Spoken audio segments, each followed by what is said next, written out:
നമ്മുടെ കയ്യിൽ നിൽക്കില്ലാത്ത കാര്യങ്ങൾ നമ്മൾ മറ്റുള്ളവരെ കൊണ്ട് ഹയർ ചെയ്തോ അപ്പോയിൻറ്റ് ചെയ്തോ എങ്ങനെയെങ്കിലും അത് ചെയ്യിച്ച് മുന്നോട്ട് പോയാൽ മാത്രമേ അവർ കയറുള്ളൂ. ഒരു ബിസിനസ്സിൻ്റെ, പ്രത്യേകിച്ചും ഈ ഫാമിലി ബിസിനസ്സിൻ്റെ ഒരു ജേണി, അതിൻ്റെ ലൈഫ് സൈക്കിള് അതെങ്ങനെയായിരിക്കും സാറിനൊന്ന് പറയാമോ? ഓക്കെ, അതും വളരെ ക്ലാരിറ്റി ഉള്ളൊരു കാര്യമാണ്. നമ്മളൊരു മനുഷ്യൻ്റെ കാര്യം എടുക്കുക. കുട്ടി ഉണ്ടാകുന്നു, അവന് ബാല്യം ഉണ്ടാകുന്നു, കൗമാരത്തിലെത്തുന്നു, അവൻ ഒരു യൂത്തായിട്ട് ഒരു മനുഷ്യനായി തീരുന്നു, അയാൾ പ്രായമാകുന്നു, ഒരു സൈക്കിളല്ലേ. ഏതാണ്ട് ഇതുപോലെയൊക്കെ തന്നെയാണ്. പക്ഷേ ആ ഒരു ഇൻഡിവിജ്വൽ എത്രയായാലും 100 വർഷം കഴിയുമ്പോൾ ഇല്ലാണ്ടായി പോകും. ഓക്കെ. പക്ഷേ ബിസിനസ്സിലൊരു വ്യത്യാസം. ബിസിനസ് അവിടെ ഉണ്ടാവും. എത്ര ബിസിനസ്, ഞാൻ 14, 15, 20 ജനറേഷൻസ് ഉള്ള ബിസിനസ്സിൻ്റെ കാര്യത്തെപ്പറ്റി വരെ പഠിച്ചിട്ടുണ്ട്, കേട്ടിട്ടുണ്ട്.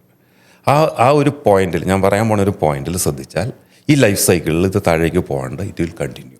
അതാണ് ലൈഫ് സൈക്കിളും ഹ്യൂമൻ ബീയിങ്സിൻ്റെയും ഫാമിലിയുടെയും തമ്മിൽ വ്യത്യാസം.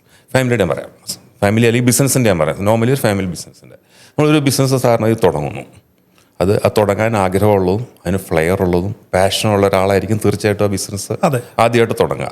തീർച്ചയായിട്ടും അതിൻ്റേതായ ഇമ്പോർട്ടൻസും ഗുണങ്ങളും ഉണ്ടാവും. അത് സ്റ്റാർട്ട് ചെയ്യുന്നു. ഈ സ്റ്റാർട്ട് ചെയ്ത് കഴിഞ്ഞ് നമ്മളത് ഇൻവോൾവ് ചെയ്യുമ്പോൾ ഒരു ഗ്രോത്ത് നാച്ചുറലാണ്. ഏതൊരു ബിസിനസ്സുകളും നോക്കിയാൽ നമ്മൾ കുറച്ച് ഗ്രോത്ത് അത് നാച്ചുറലാണ്. കാരണം നമ്മൾ അത്ര എഫേർട്ട് എടുക്കുന്നുണ്ട്, ഇൻപുട്ട് എടുക്കുന്നുണ്ട്, നമ്മളെല്ലാം അതിൻ്റെ അത് സീരിയസ് ആയിട്ട് എടുത്തു പോകുന്നുണ്ട്. ഈ ഗ്രോത്ത് കഴിഞ്ഞിട്ട് പിന്നെയും നമ്മൾ പ്രോപ്പറായിട്ട് അതിനെ മാനേജ് ചെയ്ത്, പ്രോപ്പറായിട്ട് അതിനെ നർച്ചർ ചെയ്ത്, പ്രോപ്പറായിട്ട് അതിനെ ഹോൾഡ് ചെയ്ത് കൊണ്ടുപോയി കഴിഞ്ഞാൽ ഒരു മെച്യൂരിറ്റി സ്റ്റേജിലേക്ക് എത്തും. അതായത് നമ്മൾ ബിസിനസ് സ്റ്റെബിലൈസ് ചെയ്തു എന്ന് പറയാം. ഓക്കെ. ഈ പോയിന്റിലാണ് അങ്ങോട്ടോ ഇങ്ങോട്ടോ എന്നുള്ള പ്രശ്നം വരണേ. ഈ പോയിന്റിൽ വേറൊരു ദോഷം എന്നാന്ന് വെച്ചാൽ, ഒരു ഇൻഡിവിജ്വൽ തന്നെ തീരുമാനം എടുക്കുന്നു, അതിൽ ഫാമിലിയുടെ അതിൻ്റെ കാരണവർ തന്നെ തീരുമാനം എടുത്ത് പോയി കഴിയുമ്പോൾ പുള്ളിയാണ് തീരുമാനിക്കേണ്ടത് ഈ ബിസിനസ് നന്നായിട്ടാണോ പോയിക്കൊണ്ടിരിക്കുന്നത്, അത് എന്തെങ്കിലും കറക്ഷൻസ് വരണോ എന്നുള്ള ആ മെച്യൂരിറ്റി സ്റ്റേജിൽ. ആ മെച്യൂരിറ്റി സ്റ്റേജ് ശരിക്കും നന്നായിട്ട് ചെയ്യുന്ന ചില കാര്യങ്ങൾ കണ്ടുകൊണ്ട് ഒരു പക്ഷേ നമ്മൾ വിചാരിക്കും ഇത് അൾട്ടിമേറ്റാണ്, ഇതിങ്ങനെ അങ്ങ് പൊക്കോളൂ എന്ന്. അവിടെയാണ് ഡാമേജ് വരുന്നത്. ആ സ്റ്റേജിൽ നമ്മൾ വേണ്ട ഈ പറഞ്ഞ പ്രൊഫഷണലിസം, ചേഞ്ച്, പിന്നെ ഡൈവേഴ്സിഫിക്കേഷൻ, ഞാൻ പറഞ്ഞ കാര്യങ്ങളെല്ലാം ചെയ്തില്ല എങ്കിൽ കുറച്ച് കഴിയുമ്പോഴത്തേക്ക് താഴേക്ക് പോകും.